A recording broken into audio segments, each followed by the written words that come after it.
الحمد لله نحمده ونستعينه ونستغفره ونعوذ بالله من شرور أنفسنا ومن سيئات أعمالنا. من يهده الله فلا مضل له ومن يضلل فلا هادي له، وأشهد أن لا إله إلا الله وحده لا شريك له، وأشهد أن محمدًا عبده ورسوله. يا أيها الذين آمنوا اتقوا الله حق تقاته ولا تموتن إلا وأنتم مسلمون.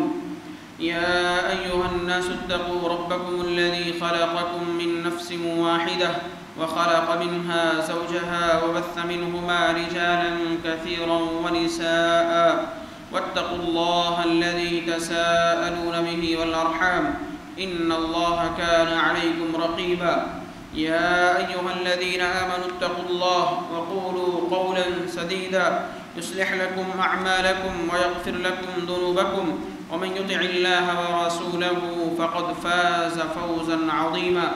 أما بعد فإن خير الحديث كتاب الله، وخير الهدي هدي محمد صلى الله عليه وسلم، وشر الأمور محدثاتها، وكل محدثة بدعة، وكل بدعة ضلالة، وكل ضلالة في النار. فأعوذ بالله السميع العليم من الشيطان الرجيم. لتجدن أشد الناس عداوة للذين آمنوا اليهود والذين أشركوا، ولتجدن أقربهم مودة للذين آمنوا الذين قالوا إنا نصارى. محترم و معزز دینی ملی بھائیوں، بزرگوں، نوجوان ساتھیوں، عزیز بچوں، اللہ رب العالمین کا بڑا کرم اور احسان ہے ہم سب پر کہ وہ ہمارے لیے اور آپ سب کے لیے بہت سے ایسے مواقع مہیا کرتا رہتا ہے جن موقعوں سے ہم اور آپ اللہ اور اس کے رسول کی باتیں، اللہ کے حقوق، اللہ رب العالمین کے فرائض اور واجبات، اور اسی طرح سے رسول اللہ صلی اللہ علیہ وسلم کے حقوق، ان کی سیرت طیبہ، ان کی زندگی کے سنہرے اوراق ہم اور آپ مل بیٹھ کر سنتے ہیں، سمجھتے ہیں اور اپنی زندگی میں اس کو نافذ کرنے کی کوشش کرتے ہیں۔ یہ سلسلہ جو ہمارے اور آپ کے سامنے فی الحال موجود ہے، یہ سیرت النبی صلی اللہ علیہ وسلم کے حوالے سے ہے، جس میں بہت سارے پروگرامز اس تعلق سے ہو چکے ہیں۔ فی الحال ہمارے سامنے جو موضوع ہے وہ بڑا اہم ہے۔ غزوہ بدر الکبریٰ، اسلام اور کفر کا سب سے پہلا علی الاعلان اور پلان کے ساتھ جو معرکہ ہوا، جو لڑائی ہوئی، وہ غزوہ بدر ہے۔ اب اس غزوہ کے بعد عرب کی حالت کیا تھی، اور جو مسلمان رہتے تھے، بستے تھے، ان کی زندگی میں کیا تبدیلیاں آئیں، اور اس کے علاوہ جو دوسرے لوگ تھے، کافر تھے، مشرک تھے، یہود تھے، منافقین تھے، اور دوسرے قسم کے افراد تھے، ان کی زندگی کیسی تھی، اور وہ اسلام کے بارے میں، مسلمانوں کے بارے میں اس غزوہ کے بعد کیا سوچ رکھتے تھے، ان کی زندگی کیسی تھی، اس تعلق سے انشاءاللہ کچھ باتیں آپ کے سامنے رکھی جائیں گی۔ اس سلسلے میں جو قرآن کی آیت آپ کے سامنے پڑھی گئی ہے، اس آیت کا تعلق ہمارے موضوع سے بہت سٹیک ہے کہ اللہ تعالیٰ فرماتا ہے لَتَجِدَنَّ أَشَدَّ النَّاسِ عَدَاوَةً لِلَّذِينَ آمَنُوا الْيَهُودِ، کہ تم ضرور بضرور مسلمانوں سے دشمنی میں، عداوت میں، سختی میں جس کو سب سے زیادہ پاؤ گے وہ یہود ہوں گے۔ یعنی اللہ رب العالمین نے ہمیں اور آپ کو بتا دیا کہ یہود مسلمانوں کے سخت دشمن ہیں۔ ان کے حربے، ان کی چالیں اور ان کے جو بھی معاملات ہیں، ان کی سوچ ہے، ان کی فکر ہے، ہمیشہ مسلمانوں کے خلاف، مسلمانوں کے مسائل کے خلاف، مسلمانوں کے ترقی میں جو چیزیں رکاوٹ آئیں ان کے وہ ساری چیزیں یہ اپناتے ہیں۔ اسی لیے حدیثوں میں ان کی اقتدا سے اور ان کے پیچھے چلنے سے اللہ کے رسول صلی اللہ علیہ وسلم نے خصوصاً منع فرمایا ہے۔ غزوہ بدر جب واقع ہوئی اور اس میں اللہ رب العالمین نے مسلمانوں کو کھلا فتح نصیب فرمائی اور فرشتوں کی مدد کے ذریعے سے مسلمان کامیاب اور کامران ہوئے، اللہ کی نصرت و تائید آئی۔ اس کے بعد جو کافر تھے، مشرکین تھے، جو اسلام کو نہ ماننے والے تھے، یہ عموماً 4 قسم کے افراد تھے۔ عموماً 4 قسم کے افراد تھے۔ پہلا طبقہ وہ مشرکین کا تھا، کفار کا تھا، کہ جن کا غزوہ بدر کے بعد جانی نقصان ہوا، مالی نقصان ہوا، ہر طرح سے پریشان حال ہو گئے۔ اور دوسرا طبقہ تھا ان لوگوں کا جنہیں ہم اور آپ یہود کے نام سے جانتے ہیں۔ ان کو غزوہ بدر میں مسلمانوں کی فتح کے بعد انہیں اپنی مذہبی ترقی اور اقتصادی ترقی، تجارت کی ترقی اور دنیا میں آگے بڑھنے کا جو چانس تھا اور ان کے مذہب کے پھیلاؤ کا جو چانس تھا، ان کو کم نظر آنے لگا۔ یعنی اب مسلمان غالب آ گئے، اب ہم کمزور پڑ جائیں گے، لہذا ان کو ڈر لگا کہ اب ہمارا مذہب نہیں پھیلے گا، ہم اقتصادی اعتبار سے کمزور ہو جائیں گے۔ یہ بہت سخت کٹر اور سراسر اعلان مخالفت پر مسلمانوں کے اتر آئے۔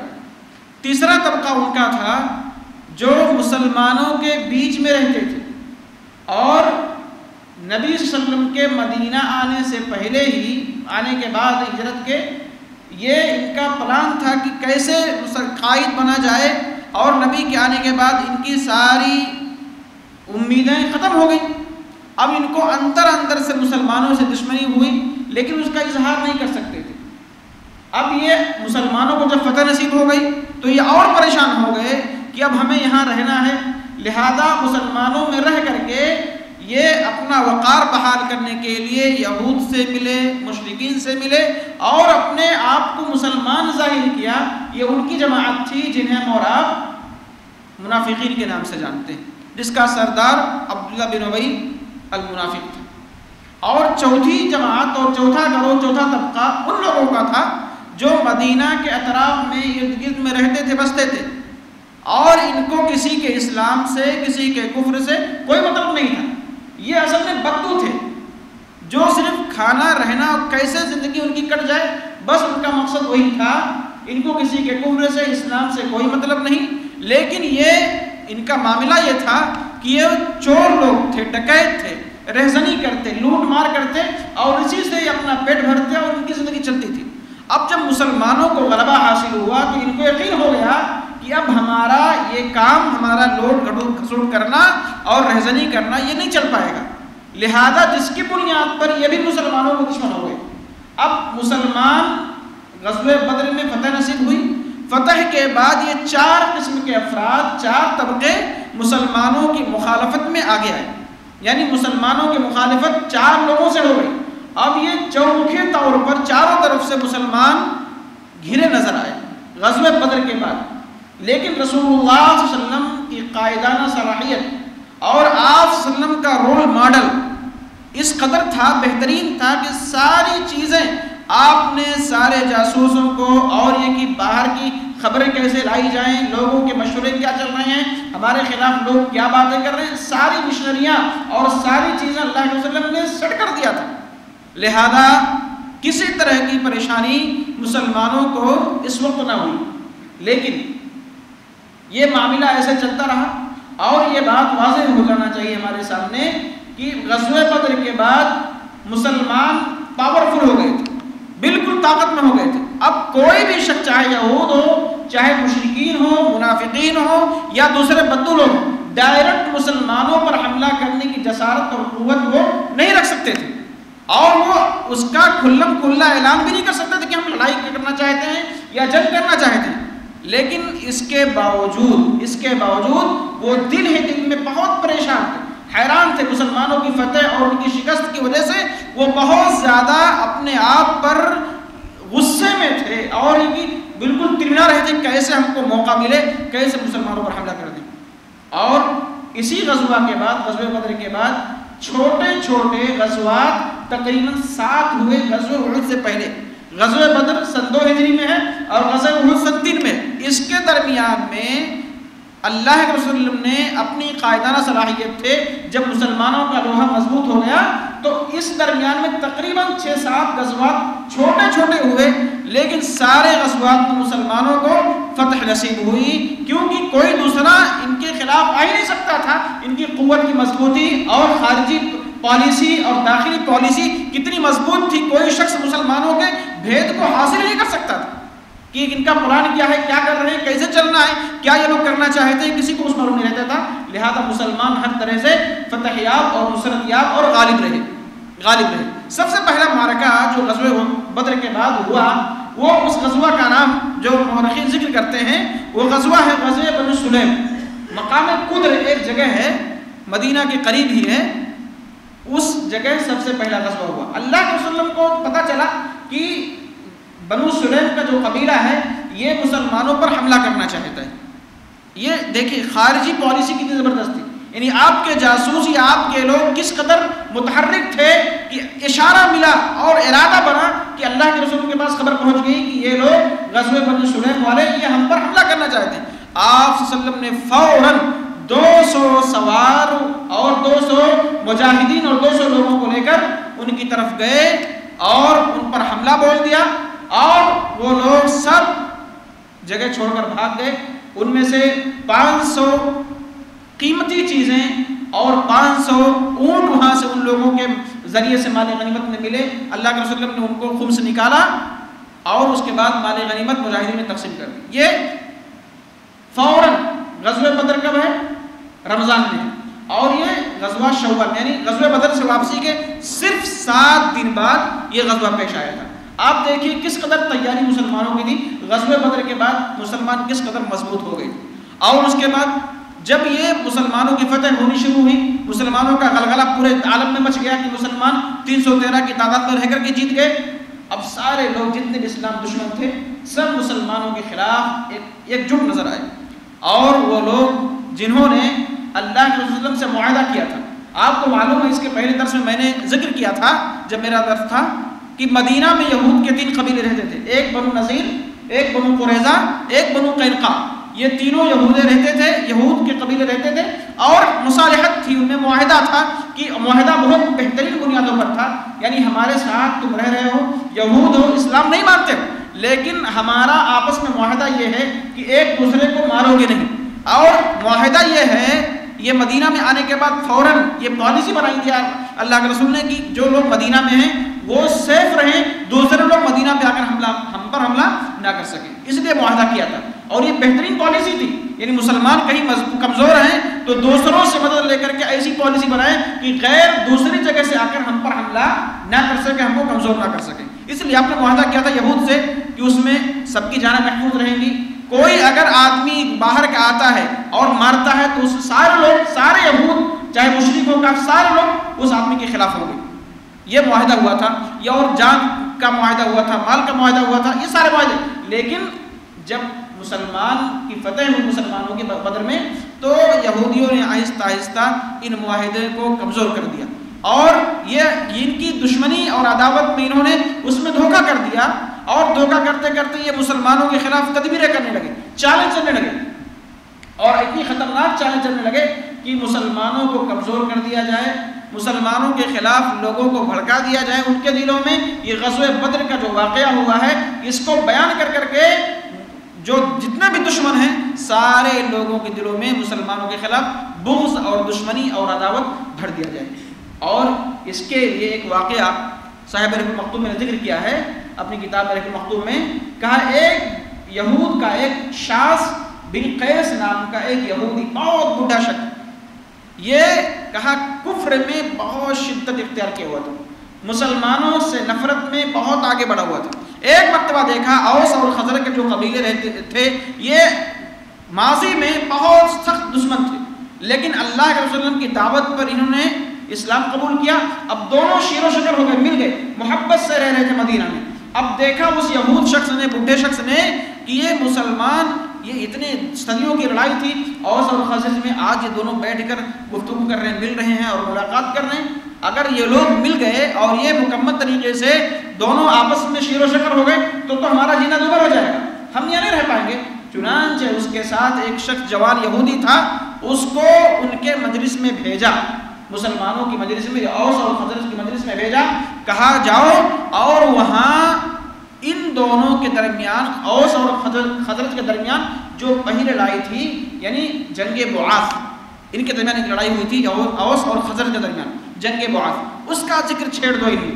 جاؤ اور ان کے خلاف جو ان کے باپ دادا نے آپس میں جو ان کے نفرت تھی ان میں وہ بیان کرو، تاکہ یہ دونوں جو ابھی مل کر بیٹھے ہیں ان کی پرانی جنگیں اور پرانی چالیں ان کے سامنے ظاہر ہو جائیں اور پھر سے یہ لوگ لڑنا بھگنا شروع کر دیں. چنانچہ اس یہودی کی ایک کارستانی کام کر گئی. وہ مسلمان جو بیٹھ کے مل کے باتیں کر رہے تھے اوس اور خزرج کے قبیلے والے، یہ دونوں تو میں شروع ہو گیا اور یہاں تک بات آئی کہ ہاتھا پائی کی بات آ گئی اور یہاں تک ہو گیا کہ چلو اس میدان میں چلو اور وہاں تلوار نکلنے کی بات آ گئی. یعنی یہ یہود کی سازش مسلمانوں کو کیسے لڑایا جائے. ان کے پرانے واقعات جو باپ دادا کے تھے مسلمانوں میں ذکر کیا. اب دونوں کے خون گرم کہ ہمارے باپ دادا کے ساتھ انہوں نے ایسا کیا، لڑائی کی نوبت آئی اور میدان میں جانے لگے. اتنے میں اللہ کے رسول کو خبر ہوئی کہ مسلمانوں کے دو قبیلے اوس اور خزرج کے دونوں قبیلے یہ آپس میں لڑنے والے ہیں اور ان میں تلواریں چلنے والی ہیں. آپ فوراً کچھ انصار اور مہاجرین صحابہ کو لے کر کے ان کے پاس آئے اور بتایا اور سمجھایا. کہا ابھی میں موجود ہوں اور تمہارے درمیان جاہلیت پنپ رہی ہے، ابھی میں موجود ہوں تمہارے درمیان اور تم یہ لڑائی کر رہے ہو مسلمان آپس میں ہو کر کے.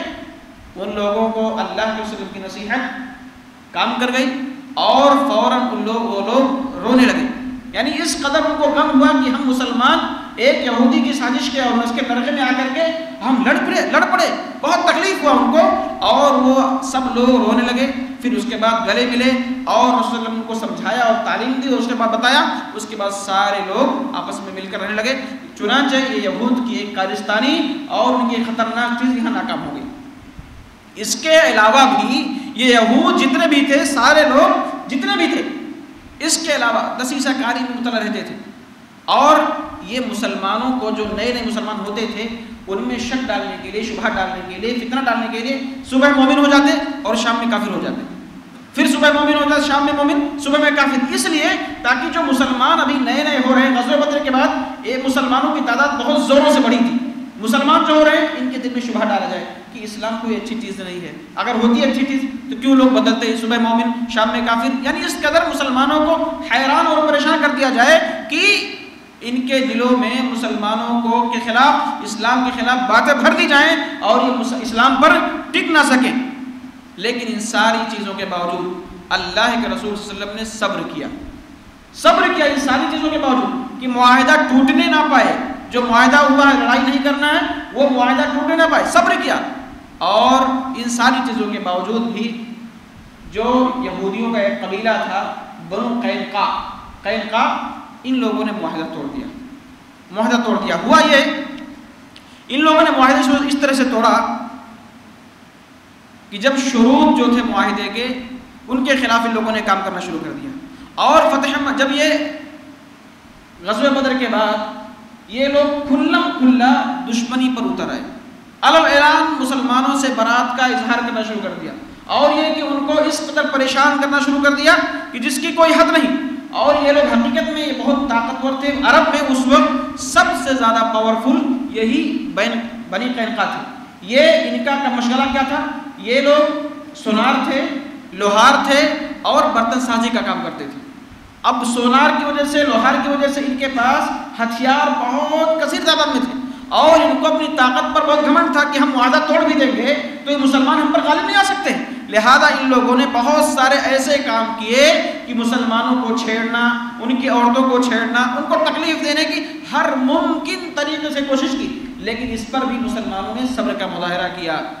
چنانچہ یہاں تک بات آ گئی کہ مدینے کی ایک عورت جب ان کے بازار میں، بنو قینقاع کے بازار میں دودھ بیچ کر کچھ پیسے لے کر وہ ایک سونار کے پاس گئی، کچھ اس کو کام تھا، تو سونار نے، یہودی نے اس کو، اس عورت کو جو مسلمان تھی، اس کا چہرہ کھولنے کے لیے کہا، اس کو راضی نہیں ہوئی، لیکن یہ یہودی چپکے سے سونار اس عورت کا جو دوپٹہ تھا، نیچے کا کپڑا تھا، کسی جگہ میں باندھ دیا۔ اب وہ عورت جب اٹھی تو اس کا ستر کھل گیا، بے ستر ہو گئی عورت۔ اتنے میں عورت چیخی، مسلمان عورت چیخی، ایک مسلمان آدمی آیا اور اس سونار سے لڑائی کیا، سونار کو قتل کر دیا، یہودی تھا، قتل کر دیا۔ اب اس کے بعد بہت سارے یہودیوں نے مل کر اس مسلمان کو قتل کر دیا۔ پھر اس کے بعد واقعہ اور بڑھتا گیا۔ یہ سارے واقعات جب ہوئے تو اللہ کے رسول نے اس واقعے کے بعد سخت ایکشن لیا کہ یہود ہمارے ساتھ رہ کر کے، ہمارے ساتھ معاہدہ ہے ان کا، اور یہ ہمارے خلاف بغاوتیں کر رہے ہیں، اور یہ کہ ہماری عورتوں کے ساتھ یہ بدتمیزیاں کر رہے ہیں۔ اب یہ پانی سر سے اوپر ہو چکا ہے۔ چنانچہ یہ اس واقعے کے بعد اللہ کے رسول نے مدینے کا انتظام ایک صحابی رسول ابو لبابہ بن عبد المنذر کے حوالے کر کے، اور خود حضرت حمزہ بن عبد المطلب کے ساتھ مسلمانوں کا جھنڈا ان کے ہاتھ میں دے کر کے ان کا محاصرہ کر لیا، بنو قینقاع کا محاصرہ کر لیا، یعنی گھیر لیا۔ 15 دنوں تک مسلمان اور اللہ کے رسول مل کر کے بنو قینقاع جو ایک قلعہ تھا بہت مضبوط، اس کا 15 دنوں تک محاصرہ کیا، نہ ان کو نکلنے دیا، نہ باہر جانے دیا، کسی بھی طرح سے ان کو چھٹی نہیں دی، کسی بھی طرح سے۔ اب 15 دن گزر جانے کے بعد یہ لوگ خود آئے اور اللہ کے رسول کے پاس اپنے آپ کو حاضر کر دیا کہ آپ جو چاہیں وہ ہمارے خلاف فیصلہ کریں، وہ ہم کو منظور ہوگا ہم کو، اور یہ بھی کہا کہ آپ ہمارے خلاف جو فیصلہ کریں گے وہ منظور ہوگا۔ تو آپ صلی اللہ علیہ وسلم نے یہ کہا کہ ایک کام کرنا ہے تم کو، تم لوگوں کو قید کر کے رکھا ان کو، اور اس کے بعد یہی موقع پر عبداللہ بن ابی جو منافق تھا ایک چال چلا، اور ابھی اس کو اسلام اپنی زبان سے اظہار کیے ہوئے صرف 1 مہینہ ہوا تھا، 1 مہینہ ہوا۔ جب مسلمانوں نے ان لوگوں کو قید کر لیا، محاصرے میں رکھا یہودیوں کو، تو یہ گیا اللہ کے رسول سے کہتا ہے، الحاح اصرار کرتا ہے کہ ان کو چھوڑ دیجیے، ان کو چھوڑ دیجیے، ان لوگوں نے ہماری جان بخشی ہے۔ بہت سارے واقعات اس نے کہا، اللہ کے رسول نے اس کی طرف سے چہرہ پھیر دیا۔ پھر دوسری مرتبہ کہا، اللہ کے رسول نے چہرہ بدل دیا، دوسرے تب کر لیا۔ پھر تیسری مرتبہ اللہ کے رسول کے گردن میں اپنا ہاتھ ڈال کے کہتا ہے کہ آپ ان کو چھوڑ دیجئے، آپ ان کو چھوڑ دیجئے۔ آپ بہت سخت ناراض ہوئے، کہا چھوڑو مجھ کو، لیکن یہ نہیں مانا اور بار بار اصرار کرتا رہا۔ کیوں؟ وہ اسلام کا کلمہ پڑھ چکا تھا، اللہ کے رسول اس کو کچھ کہہ نہیں سکتے۔ چنانچہ اللہ کے رسول صلی اللہ علیہ وسلم نے اس کی بات مان کر کے ان لوگوں کو چھوڑ تو دیا، لیکن کہا تم لوگ یہاں سے نکل جاؤ، یہاں سے مدینہ سے نکل جاؤ، اب یہاں تمہارا رہنا درست نہیں، کسی بھی طرح سے تم یہاں سے نکلو، تم نے معاہدہ توڑا ہے۔ چنانچہ وہ لوگ مدینہ سے دور چلے گئے، اور کچھ ہی دنوں بعد وہ ان میں سے اکثر لوگ موت کے حوالے ہو گئے، سب لوگ طبعی موت مر گئے، اللہ نے ان پر عذاب نازل کیا اور لوگ طبعی موت، وہ سارے لوگ مر گئے۔ یہ محاصرہ ہوا، اور اسی بنیاد پر ان لوگوں نے جو معاہدہ توڑا یہ ان پر کارروائی کی گئی۔ اس کے بعد جو غزوہ ہوا سب میں مسلمانوں کی فتح ہوئی۔ ایک ہے غزوہ ذی سویق، سویق کا معنی ہے ستو آٹے کا وغیرہ کا بنتا ہے، اور یہ واقعہ اس طرح ہے غزوہ سویق کا کہ ابو سفیان، سب کو معلوم ہے ابو سفیان، اسی کی قیادت میں بہت سارے مشرک اور کافر رہتے تھے اور ان کا سردار تھے۔ وہ غزوہ بدر کی شکست سے بہت پریشان تھا، اور اس نے قسم کھا رکھا تھا ابو سفیان نے کہ میں ناپاک ہوا، جنبی ہوا، میں اپنی نجاست کو، اپنے سر کو جنابت کی وجہ سے اس وقت تک نہیں دھلوں گا جب تک میں محمد سے لڑائی نہیں کر لوں گا۔ اس نے قسم کھایا ابو سفیان نے کہ جب تک محمد سے لڑائی نہیں کر لوں گا تب تک میں غسل نہیں کروں گا، اپنے سر کو جنوبی ہی رکھوں گا، میں ناپاک ہی رہوں گا، میں غسل نہیں کروں گا۔ چنانچہ یہ لوگ بہت سارے سواروں کے ساتھ مدینہ کی طرف آئے۔ مدینہ سے پہلے ایک جگہ ہے عریض نامی جگہ، وہاں پڑاؤ ڈالا، کیونکہ ڈائریکٹ یہ لوگ مسلمانوں پر تو حملہ نہیں کر سکتے تھے، ڈائریکٹ کہ جائیں اور مسلمانوں پر مدینہ پر حملہ کر دیں۔ تو سب سے پہلے مدینہ سے قریب ایک عریض نامی جگہ ہے، وہاں پڑاؤ ڈالا، اور رات میں مدینہ آیا حی بن اخطب، ایک سردار تھے قبیلے کے، اور ان کے گھر پہ آیا اور گھر میں داخل ہونے کی اجازت مانگی، انہوں نے اجازت نہیں دی. ان کو انجام کا ڈر تھا، اگر اس کو پناہ دیا مدینہ میں اور پتہ چل گیا تو ہمارے خلاف مسلمان بہت سخت ایکشن لیں گے. اس نے پناہ نہیں دی. پھر اس کے بعد وہاں سے اس کو جب بھگایا گیا، پھر ایک اور شخص جو ایک دوسرے قبیلے کا سردار تھا اس کے گھر میں آیا، چنانچہ اس نے اس کو اپنے گھر میں رہنے دیا. اور اس کے بعد مدینہ کے حال احوال کو پتہ اس کو جب معلوم ہو گیا اور پھر چلا گیا.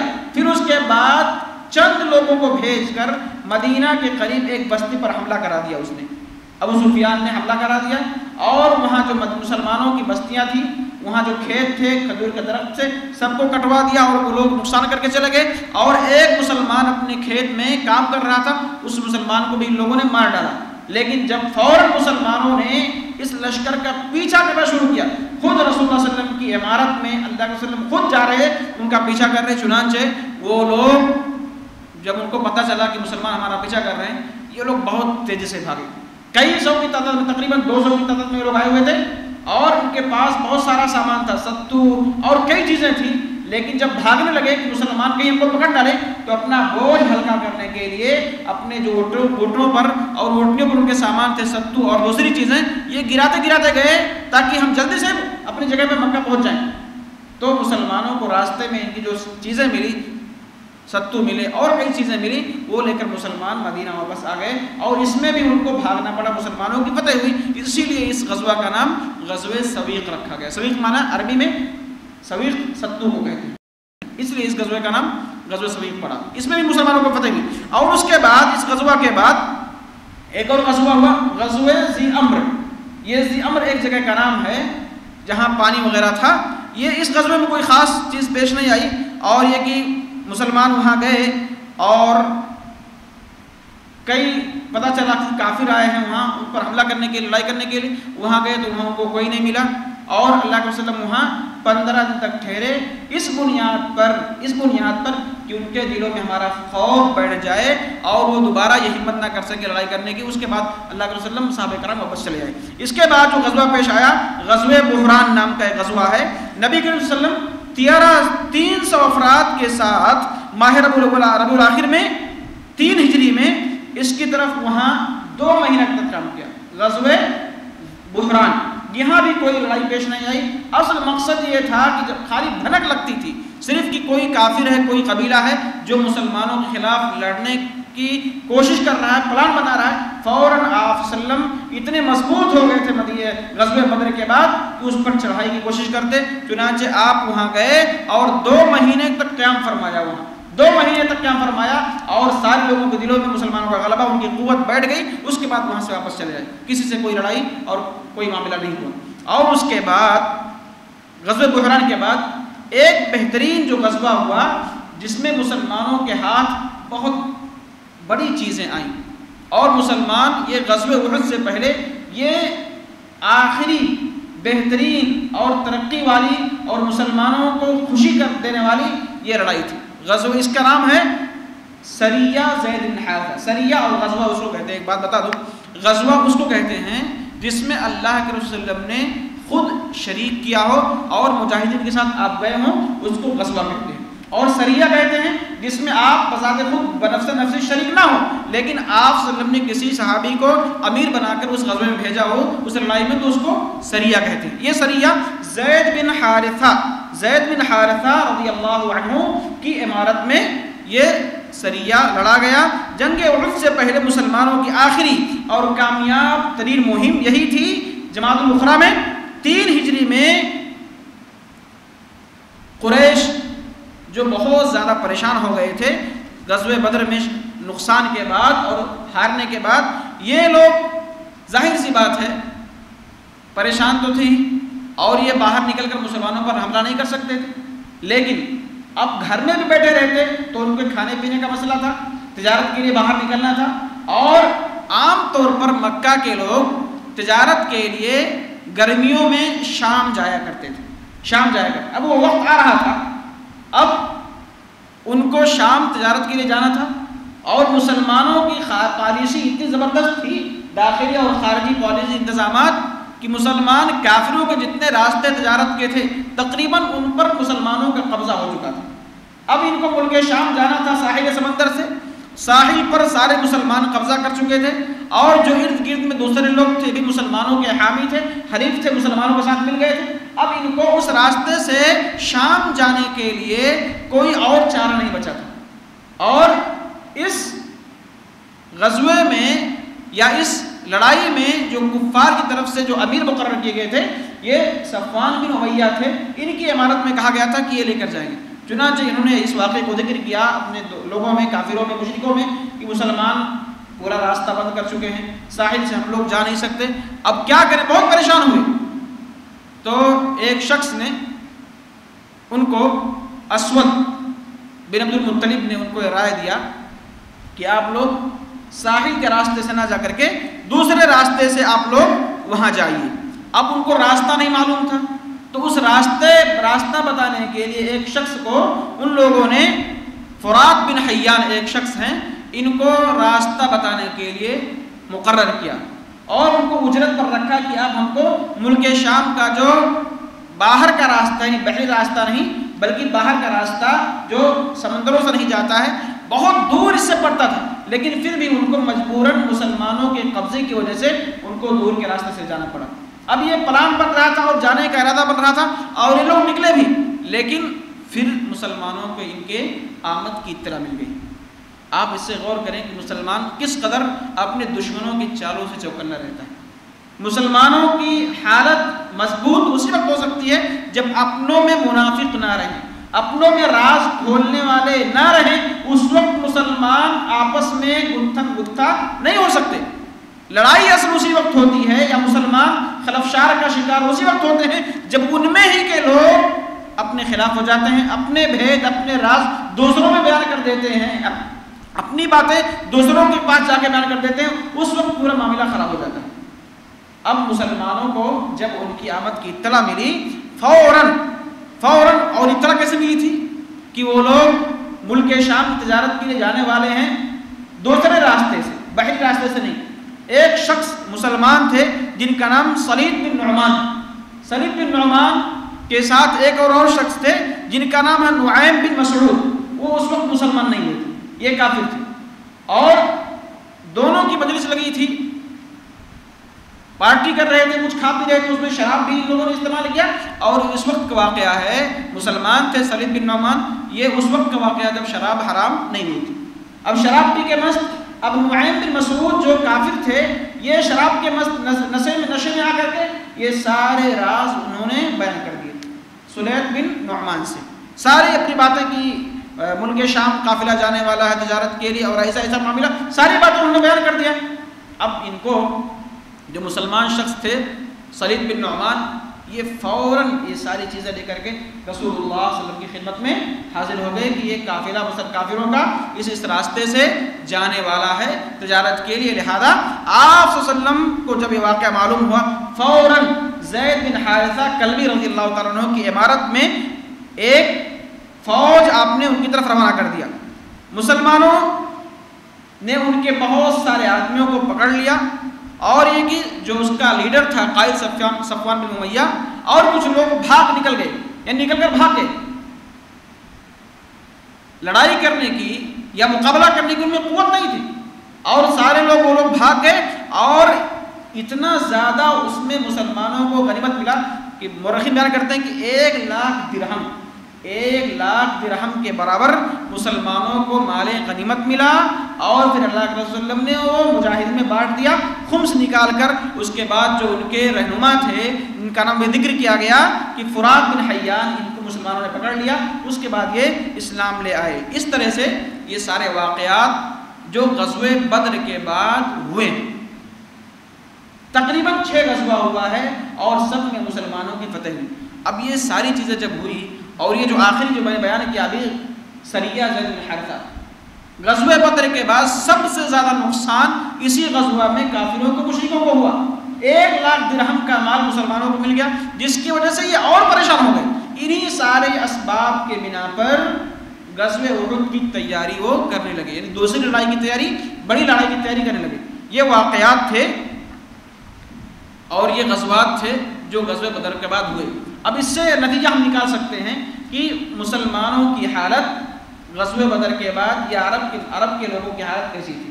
عمومی طور پر نتیجہ نکلتا ہے کہ مسلمان غزوہ بدر کے بعد مضبوطی میں آئے اور ان کی طاقت کا معاشرے میں، لوگوں میں، عرب میں چرچا ہوا، اور ان کے خلاف کوئی عمومی طور پر اعلان بات کرنے کی ہمت نہیں کرتا تھا۔ بس سازش کرنا، چالیں چلنا اور لوگوں کو ان کے خلاف بھڑکانا، یہی ان کا مشغلہ رہ گیا تھا، کیونکہ وہ ڈائریکٹ مسلمانوں کے مقابلے میں آنے کی قوت نہیں رکھتے تھے۔ لیکن اسی دوران جب غزوہ بدر کے بعد ان کی حالت دگرگوں ہو گئی تو اللہ کے رسول صلی اللہ علیہ وسلم کو جان سے مارنے کا ان لوگوں نے پلان بنایا۔ جان سے مارنے کا پلان بنایا کس طرح سے؟ کہا پورا مکہ گرم ہاڈی کی طرح مسلمانوں کی دشمنی میں کھول رہا تھا، یہ بہت پریشان تھے، ہر ایک شخص کے چہرے اور سر جھکے ہوئے تھے، یعنی اتنی قوت اور ہم کو اتنا گھمنڈ تھا ان کو، 1000 فوج ہماری ہے، اتنے شہسوار ہیں، اتنے گھوڑے، اتنے ہتھیار، اور 313 اور 50 لوگوں کے پاس گھوڑے اور کچھ ہتھیار، یہ کیسے جیت گئے؟ بہت پریشان ہو گئے سارے لوگ، اور ان کے بڑے بڑے سردار مارے گئے۔ لہذا ایک شخص جس کا نام عمیر بن وہب جمحی تھا، اس کا بیٹا غزوہ بدر میں وہب بن عمیر، دیکھیے دادا کا نام بھی وہب ہے اور پھر بیٹے کا نام بھی وہب ہے، کہا عمیر بن وہب جمحی، اس کا بیٹا وہب یہ مسلمانوں کے قید میں آ چکا تھا غزوہ بدر میں۔ اب یہ صفوان بن امیہ اور یہ عمیر بن وہب، یہ دونوں حتیم کے پاس، خانہ کعبہ کے پاس، حتیم کے پاس بیٹھ کر گفتگو کر رہے ہیں، اور آپس میں یہ لوگ اپنے غزوہ بدر میں ہارنے کا اور اس میں جو تکلیفیں ان کو ہوئی اس کا ذکر کر رہے ہیں، اور آپس میں بات کر رہے ہیں کہ غزوہ بدر کے بعد تو جینے کا کوئی فائدہ ہی نہیں۔ اس نے کہا، صفوان بن امیہ نے، غزوہ بدر کے بعد تو سر اٹھا کر چلنے کا من نہیں کہتا، تو عمیر نے کہا کہ ہماری حالت بالکل بھی ویسی ہے کہ اب ہم کو جینا اس دنیا میں بہت مشکل لگ رہا ہے، کہ کوئی فائدہ نہیں، ہم لوگ ہار گئے۔ چنانچہ یہ دونوں پلان بناتے ہیں، 2 ہی لوگ یہاں موجود ہیں، صرف 2۔ وہ عمیر بن وہب کہتا ہے، خدا کی قسم اگر میرے پاس لوگوں کا قرض نہ ہوتا، کہ میں مقروض نہ ہوتا اور جس کی ادائیگی کا میرے پاس مال نہیں ہے، تو میں رسول اللہ یعنی محمد کو جا کے جان سے مار ڈالتا۔ اور پھر کہتا ہے کہ ساتھ میں میرے بیوی بچے جو ہیں، اگر مجھے میرے مرنے کے بعد ان کی ہلاکت کا یا ان کا پرسان حال نہ ہونے کا کوئی اگر خطرہ محسوس نہ ہوتا تو میں جا کے محمد کی جان لے لیتا، مار ڈالتا اس کو۔ اب یہ صفوان کو ایک موقع مل گیا، کہنے کا چانس مل گیا، وہ کہتا ہے فوراً کہ تمہارے سارے قرض کی ذمہ داری میرے اوپر، میں سب ادا کر دوں گا، اور تمہارے بچوں کی اور بیوی کے اخراجات جب تک میں زندہ ہوں کسی چیز میں کمی ہونے نہیں دوں گا، تم تیار ہو جاؤ۔ چنانچہ یہ دونوں لوگ مل کر کے اس بات کو راز میں رکھتے ہیں، اور اس کے بعد جا کے پلان بناتے ہیں کہ کیسے جانا ہے۔ چنانچہ اس کے پاس ایک بہانہ بھی تھا مدینہ آنے کا، کس کے پاس؟ عمیر بن وہب کے پاس بہانہ تھا کہ میرا بیٹا وہاں قیدی ہے، اس قیدی کو چھڑانے کے بہانے سے میں جاؤں گا۔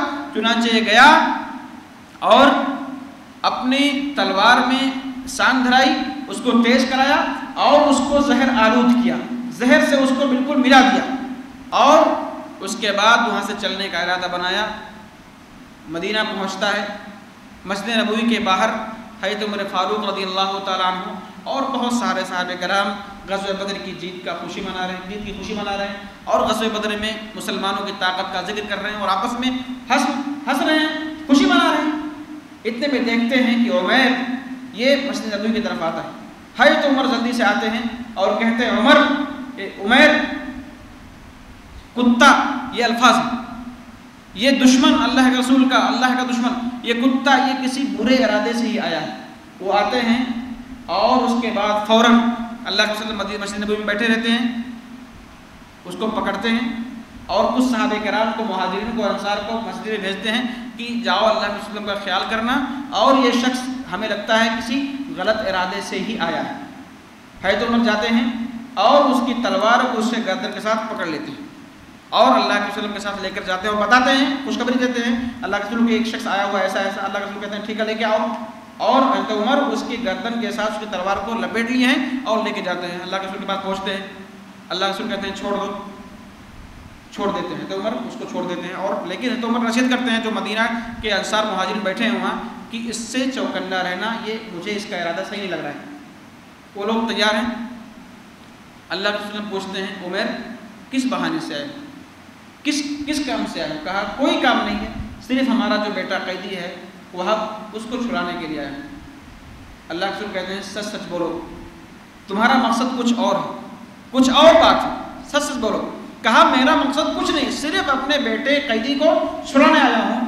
تو اللہ کے رسول کو اللہ رب العالمین نے وحی کے ذریعے سے بتلا دیا تھا ساری چیزیں، جو یہ لوگ دونوں مل کر کے صفوان بن امیہ اور عمیر بن وہب، یہ دونوں جو حاتم کے پاس بیٹھ کر باتیں کیے تھے، ساری چیزوں کی خبر اللہ کے رسول کو اللہ نے بتا دیا۔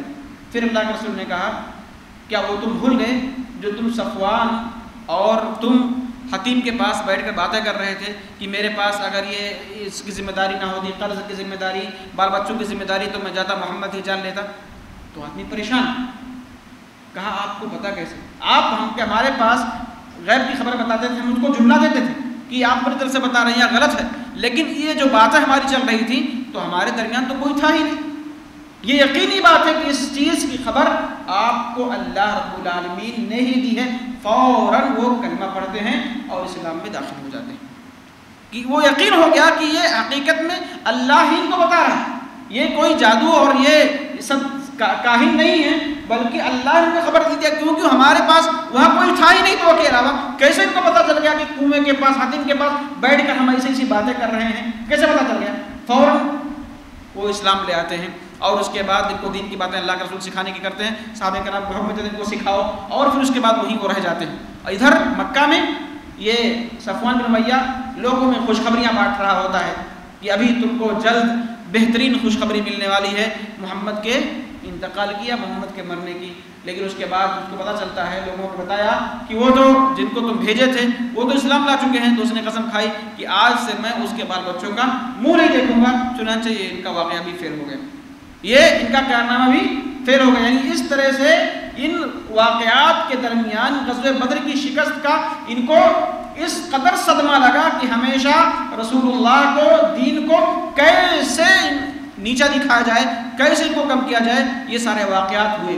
اسی درمیان ایک ایسے شخص کا قتل سامنے آیا جسے دنیا اور مورخین کعب بن اشرف یہودی کے قتل کے نام سے جانتے ہیں۔ یہ ہمارے درس کا یہ آخری ٹکڑا ہے۔ غزوہ بدر کے بعد یہ یہودی اتنا سخت تھا، یہ کٹر تھا کہ مسلمانوں، یہ شاعر بھی تھا اور مورخین نے ذکر کیا کہ عرب کا سب سے زیادہ حسین اور جمیل اور خوبصورت شخص تھا، بہادر تھا، اور یہ جوان تھا، بہادر اور شاعر بھی تھا، یہ کعب بن اشرف۔ لہذا جب اس کو پتہ چلا کہ مسلمانوں کو غزوہ بدر میں فتح ہو گئی ہے تو اس کی یقین نہیں آیا۔ وہ کہا ایسے کیسے ہو سکتا ہے کہ یہ لوگ مار ڈالیں گے، یہ لوگ جیت جائیں گے، کم ہیں مسلمان، کم ہیں اور کافر زیادہ ہیں، اور اس کو بہت ساری چیزیں اس نے بیان کی۔ لیکن جب پختہ یقین ہو گیا اور اس کے بعد خبر آ گئی تو اس نے فوراً مسلمانوں کی حج و گوئی، ان کی رسوائی، ان کی بے عزتی کرنا شروع کر دیا۔ مسلمانوں کے خلاف اشعار کہنا اور ان کی عورتوں کے خلاف اشعار کہنا، بہت ساری باتیں اس نے کی کہ مسلمانوں کو کیسے ذلیل اور رسوا کیا جائے۔ اور پھر اس سے پیٹ نہیں بھرا اس کا تو وہ مکہ گیا مشرکین کے پاس اور ان کے سامنے ان کے مقتولین جو مرے تھے 70 غزوہ بدر میں، ان کا نوحہ اور ماتم ان کے سامنے شروع کر دیا۔ یعنی پھر سے جذبہ انتقام، جوش کا جذبہ ان میں پھر سے لانا چاہا وہ کہ انتقام کا جذبہ میں پیدا ہو۔ یعنی اس دن مارے گئے تو ان کے مقتولین کا نوحہ ماتم شروع کر دیا اور مرثیہ پڑھنا شروع کر دیا، اور کنویں میں جو ان کو ڈال دیا گیا تھا کنواں، ان کے سارے مقتولین کو، اس کا واقعہ یعنی بالکل نوحہ اور ماتم کی شکل میں ان کے سامنے بیان کیا۔ یہ ساری چیزیں وہ کرتا رہا اور اللہ کے رسول صلی اللہ علیہ وسلم کو گالیاں بکی، دین اسلام کو گالیاں بکی۔ اللہ کے رسول صلی اللہ علیہ وسلم نے ایک مرتبہ ایسے ہی کہا، کون ہے جو کعب بن اشرف سے نمٹے، یعنی کون ہے جو اس کا خاتمہ کرے۔ چند صحابہ کرام آتے ہیں اور رسول اللہ صلی اللہ علیہ وسلم سے اس کے بارے میں بیان کرتے ہیں اور پوچھتے ہیں کہ اللہ علیہ وسلم آپ کا مقصد کیا ہے، کیا آپ چاہتے ہیں کہ ہم کعب بن اشرف کو قتل کر دیں، مار ڈالیں؟ اللہ کے رسول نے کہا ہاں میں یہی چاہتا ہوں۔ آپ غور کریں کہ یہ جو لڑائیاں ہوئی ہیں قوت کے بعد، پختگی کے بعد آج ہمارے بھائی بہت سارے مسلمان یہ ہمیشہ لڑائی کی بات کرتے ہیں، قتل کی بات کرتے ہیں، جہاد کی بات کرتے ہیں. یہ حقیقت میں یہ خروج کی بات ہے. مسلمان مضبوط ہوں، طاقتور ہوں تو یہ بات آتی. آپ دیکھیے مکہ میں بہت ساری پریشانیاں ہوئیں، جھیلی اللہ کے رسول نے، مسلمانوں نے، لیکن لڑائی کی نوبت آئی یا کبھی کچھ کہا نہیں کہا. جب حالات جیسے بنتے ہیں اسی حساب سے فیصلہ کیا جاتا ہے. لیکن ہمارے بھائی جو جہاد کی بات کرتے ہیں، جسے ہم اور آپ اسلامی جماعت کہہ سکتے ہیں یا اصلاحی گروپ کہہ سکتے ہیں یا ایسے ہی اخوان مسلم کا گروپ کہہ سکتے ہیں، یہ ہمیشہ بغاوت، اختلاف، لڑائی جھگڑا اسی کی بات کرتے ہیں. یہ حقیقت میں اسلام کی پہچان نہیں ہے، مسلمانوں کی عادت نہیں ہے. جو سچے دین پر اور سچی کتاب و سنت پر چلتے ہیں ان کا یہ مشغلہ نہیں ہے کہ لڑائی جھگڑا، بلکہ موقع کے حساب سے امیر کی قیادت میں، امارت میں سارے کام ہوتے ہیں. ایسے فردن کوئی شخص کسی کا گلا گھونٹ دے، مان ڈالے، اسلام اس کی اجازت نہیں دیتا ہے. یہ ہمیں اور آپ کو سمجھ لینا چاہیے. اب کعب بن اشرف کا جو قتل ہوا تو اس میں 5 لوگ تھے اس گروپ میں، جس کا کمانڈر ایک صحابی کو بنایا گیا، اور یہ لوگ پلان اتنا بہترین کا تھا اس کو قتل کرنے کا. کہا ایک اس میں سے گئے کعب بن اشرف کے پاس اور بیان کیا. اس کو اصل میں دھوکہ نہیں کہیں گے، یہ ہے، اس کو کہتے ہیں توریہ، اصل چیز کو چھپانا، یا حدیثوں میں کہا گیا الحرب خدع، یہ خدع. کہا اس کے پاس گئے کعب بن اشرف کے پاس اور کہا جب سے ہم لوگ مسلمان ہوئے ہیں تو یہ محمد ہم سے بار بار صدقے کا مطالبہ کرتے ہیں، مال مانگتے ہیں، اور جب سے ہم مسلمان ہوئے ہیں سارے لوگ ہم سے، ہمارے دشمن ہو گئے، ہمارا جینا دوبھر ہو گیا، تو آپ ذرا کچھ ہم کو مال دے دیجئے، کچھ صدقات، کچھ چیزیں دے دیجئے تاکہ ہم اپنا کام چلا سکیں. تو کہتا ہے کعب بن اشرف ابھی وقت ہے، تم لوگ بدل جاؤ، ورنہ اور ذلیل رسوا ہو گئے. چنانچہ اس نے دیا، لیکن کہا کہ آپ اس کے بدلے میں آپ ہمارے پاس اپنا کچھ سامان رہن رکھیے. تو کہا آپ کیا پسند کریں گے رکھنا؟ وہ کہتا ہے کہ آپ اپنی عورتوں کو ہمارے پاس رہن رکھ دو. کعب بن اشرف کہتا ہے. تو یہ مسلمان صحابی کہتے ہیں آپ تو عرب کے سب سے خوبصورت اور جمیل شخص ہیں، ہم آپ کے پاس اپنی عورتوں کو نہیں رہ سکتے. پھر وہ کہتا ہے کہ اپنے بیٹوں کو رہن رکھ دو. تو کہتا ہے، تو یہ کہتے ہیں مسلمان صحابی کہ ہم اپنے بیٹوں کو نہیں رکھ سکتے کیونکہ ہمارے بعد ہمارے بیٹوں کے لیے یار کا سبب بن جائے گا کہ تم کو تمہارے باپ نے رہن رکھا تھا اور تم کس کی اولاد ہو. کہا ہم اس کو بھی نہیں رکھ سکتے. چنانچہ یہ صحابی، مسلمان صحابی کہتے ہیں کہ ہم آپ کے سامنے، آپ کے ساتھ ایک چیز رکھ سکتے ہیں. وہ چیز کیا ہے؟ وہ چیز ہے تلوار، ہتھیار رکھ سکتے ہیں آپ کے پاس، ہم رہن کے لیے ہتھیار رکھ سکتے ہیں. چنانچہ وہ راضی ہو گیا اس بات پر، ہتھیار رکھنے پر، اور مال دے دیا. پھر اس کے بعد دوسرے صحابی جو ان کے ساتھ تھے وہ بھی یہی چال انہوں نے بھی استعمال کیا. وہ بھی آئے کعب بن اشرف کے پاس اور کہا کہ ہم جب سے مسلمان ہوئے ہیں یہ ہم سے مانگتے رہتے ہیں صدقہ دو، صدقہ دو، یہ کرو، ہم ذلیل ہو گئے، رسوا ہو گئے، سارے لوگ ہمارے دشمن ہو گئے، ہر قبیلہ ہم سے دشمنی کرتا ہے اور ہم سے ہماری بات نہیں کرتا، ہم سے سنتا نہیں، ہم سے تعلقات ختم کرتا ہے. یعنی بہت ہم لوگ بدنام ہو چکے اسلام کے بعد. تو آپ ایک کام کرو، کچھ ہمارے لیے آپ مدد کرو، کچھ مدد کرو. چنانچہ انہوں نے بھی اس میں کامیابی حاصل کی اور وہاں ہتھیار وہ بھی رکھ کر رہن کے طور پر چلے آئے. اب آ کے مسلمانوں کو بتایا اور یہ کہ اللہ کے رسول کو آ کے خبر دیا کہ اللہ کے رسول پلان کے حساب سے کام چل رہا ہے. اس کے بعد رات کے وقت یہ لوگ وہاں سے نکلے مدینہ سے. اللہ کے رسول نے ان کو بسم اللہ کہہ کر کہا اللہ تمہاری مدد فرمائے، اور ان کو باقاعدہ مدینہ سے تھوڑا باہر بقیع غرقد جو قبرستان ہے وہاں تک آپ نے ان کے پیچھے آ کر ان کی مشایت کی اور ان کو دعا دی کہ اللہ تم کو کامیاب کرے. وہ لوگ نکلے اور آئے کعب بن اشرف کے پاس، اور رات کا وقت تھا، نئی نویلی دلہن کے پاس کعب بن اشرف سو رہا تھا.